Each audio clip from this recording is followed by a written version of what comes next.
What's up, gang? Hope you're doing well. One of you asked me to check out this channel. We've already watched one of their videos. I thought he was very good communicator, very knowledgeable coach. He seems like. We only got to watch one video though. So one of you asked me to also watch this video. Stop smoking layups, fundamental finishing for young basketball players, part 1. You said it was a good video, but go like, go subscribe, go support.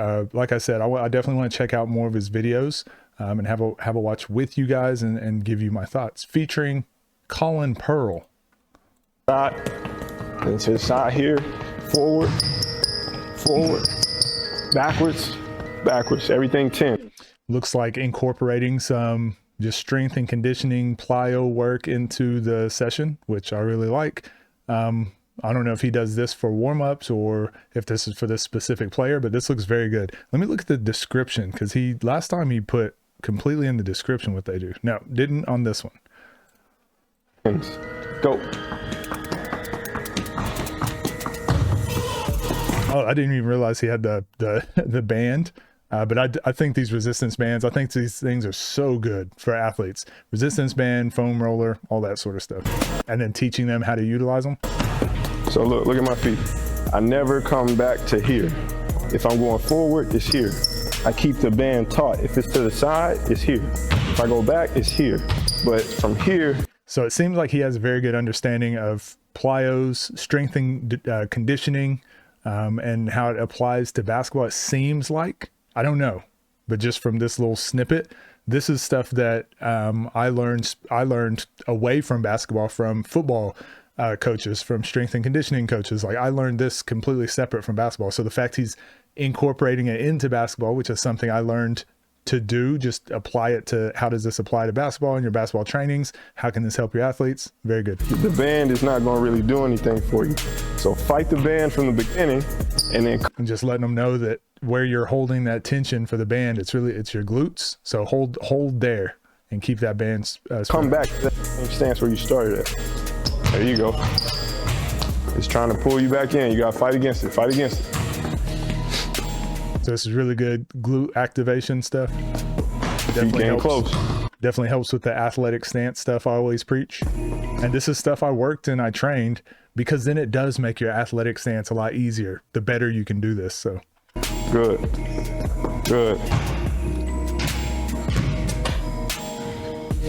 So Colin, all day today is a finishing day. Okay, I want you to take a look at something. It's gonna start off simple, then it's gonna get tougher. So we're just gonna start off with form finish. He goes through the workout, what he's doing before. This is very good. I like doing this with players too. I learned this from my JUCO coach. He would write the entire practice, what we were doing, what time we were doing it. He would tape it to the wall. So he would tape it by the water fountain, tape it by the entrance, tape it by the opposite side of the wall. So at all times we knew what was next.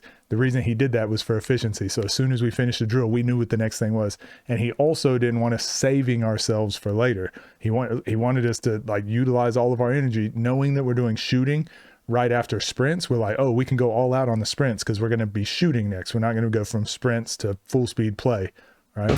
Right under the basket. That's why it says Michael. Another good thing for a coach, when you write down or you prepare what you're working on, you might have to scrap your plan based on what's happening. But the more you can have planned out, the less thinking you have to do on the spot. And you can ensure that everything is leading up. And eventually you'll get really good at planning your practices out weeks at a time, months at a time, for a whole year, what they should look like. And then obviously you change stuff, but. And you're gonna do a whole bunch of stuff off the ball. So backdoor cuts, DHOs, because those are like brother and sister. All right, somebody's dribbling at you. You can either cut backdoor, you come to the ball. Then we're gonna go back to what we did the last time, where we had a little bit of a struggle. You had to make 9 out of 10 being guarded, finishing with contact. Does that make sense? So we'll go off the ball, on the ball. Everything's scored. You're trying your best to go 9 out of 10, 10 out of 10, 9 out of 10, 10 out of 10. All right, first things first, underneath the basket. And I like that stuff, giving someone a goal, right? I hate the stuff that's like, we're going to do unlimited reps and we won't move on to the next drill until you get 5 in a row. I think it's okay to do that sometimes. It's okay to, if you're practicing specifically 5 in a row, consecutive makes, that's okay. But when everyone bases their entire workout strategy off of that, it's exhausting to me, because basketball is not played that way. But giving someone a target, you hear me say it all the time with shooting. Hey, 7 out of 10 is what we're aiming for. You can go 6 out of 10. You can go 5 out of 10. You can go 10 out of 10. But knowing there's a target score kind of helps you grade yourself on how well you did. For him, he's saying finishing, it's got to be 9 out of 10, 10 out of 10. This kid can go now train on his own and practice stuff on his own and be like, if I'm not finishing 10 out of 10, 9 out of 10, it's probably something I shouldn't do in a game. But you can still practice and get to 6 out of 10 with the goal of being 9 out of 10. I said we're going. Does that make sense? On Micans with one ball, so it's just. Mican drills are dead. I saw that post the other day. So I'm sorry this is taking so long. I just really vibe with this coach. I love what he's doing. He has a purpose for doing everything. And as you guys know, I will likely not have any issue with a coach doing any type of drill if there's a purpose. But the fact that he's already built up his practice and then he's throwing in the Mican drill, I'm like, yeah, sometimes people need a Mican drill. But to those coaches, we saw this in the CLA training, the book. I've got to do my final video on that. A lot of CLA coaches will say Mican drill is a waste of time because it's not challenging enough. Here, you got to go 10 in a row.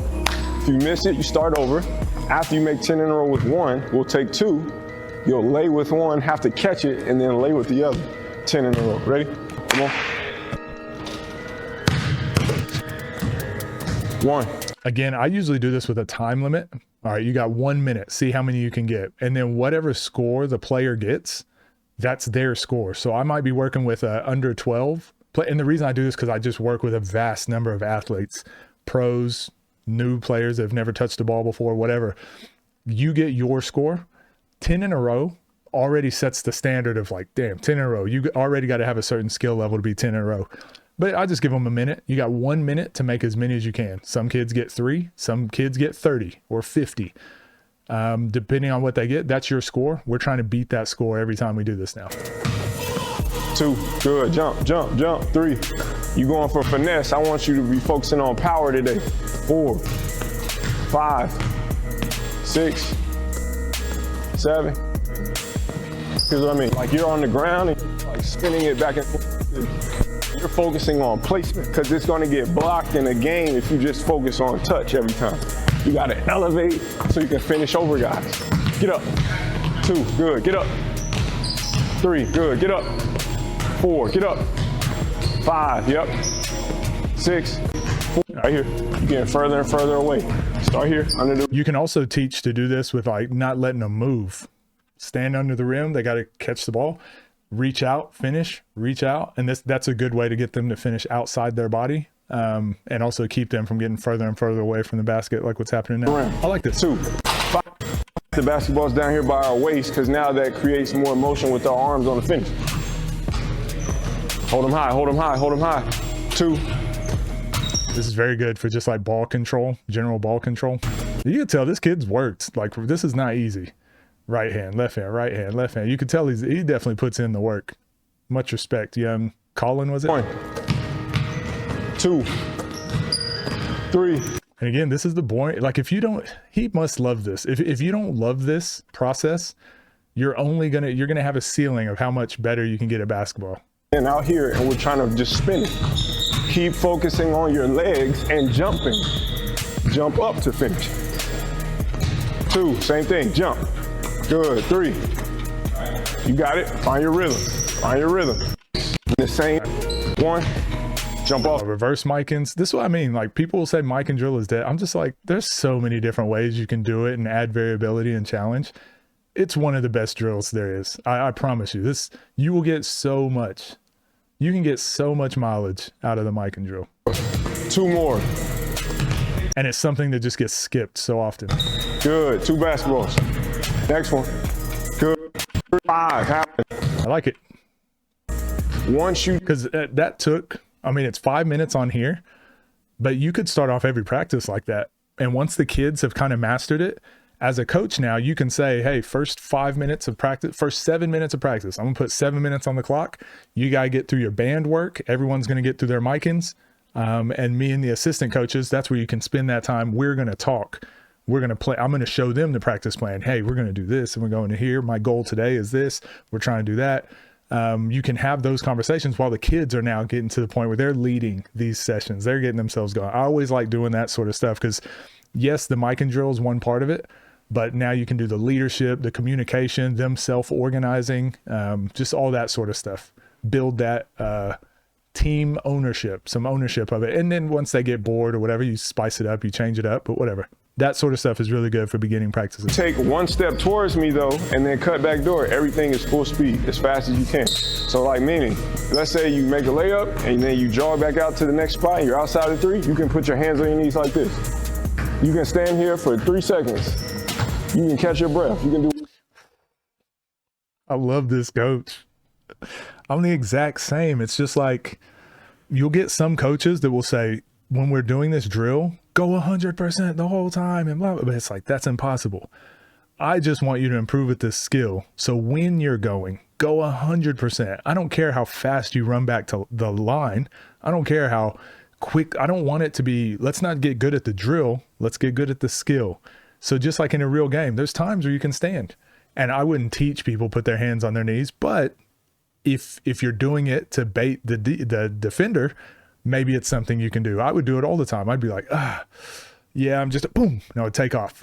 But it's because I can also train with not letting up the whole time. I can go full speed the whole time. So practice not having to bend over on your knees to catch your breath. Practicing not having to go, I'm really tired. Practicing not being in those moments. Now I can utilize them for strategy, but I like this. Like, don't try to impress me with sprinting back to the line and going straight away in the next drill.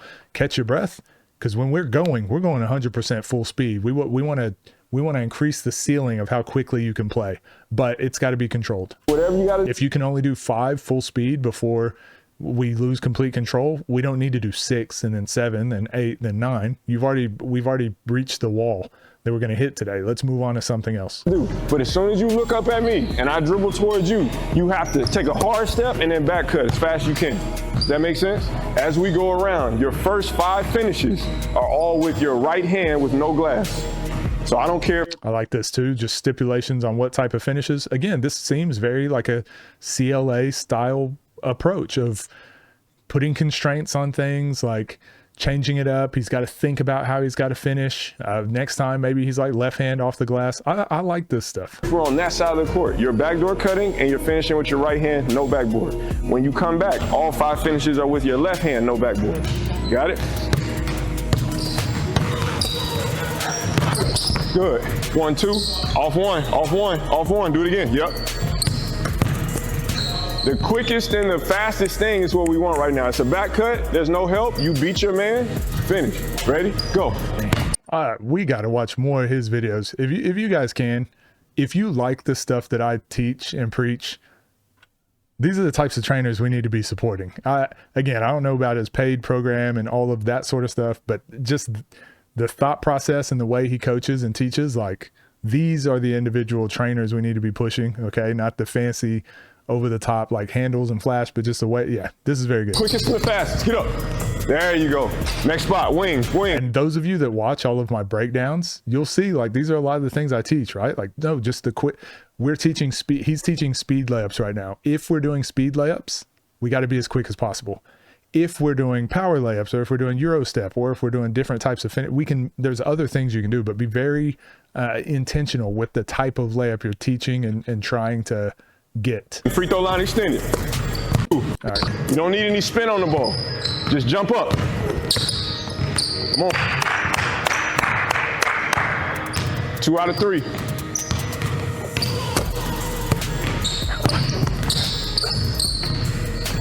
Three out of 4.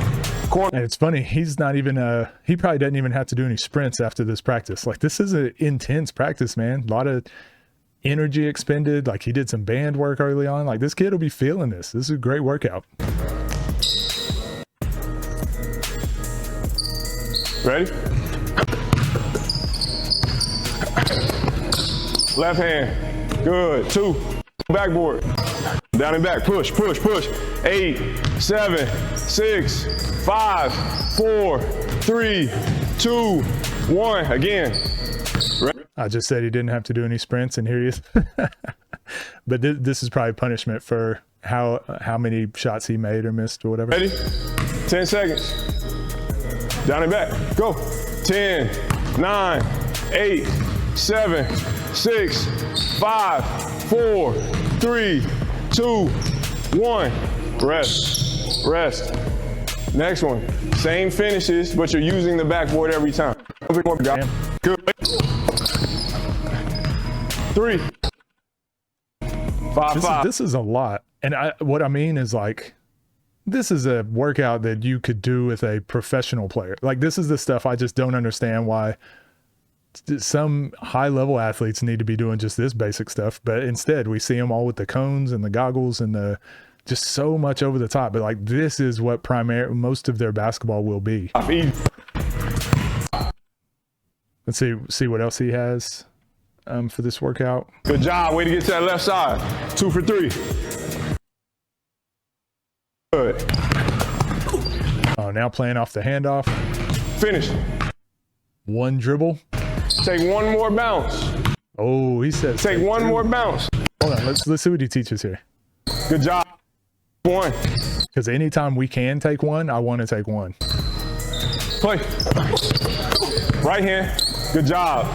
2 for 2. So see that he went 1 bounce there. Let's see what he says the reasoning is for the 2 bounces later. Again, everyone can have their own philosophy.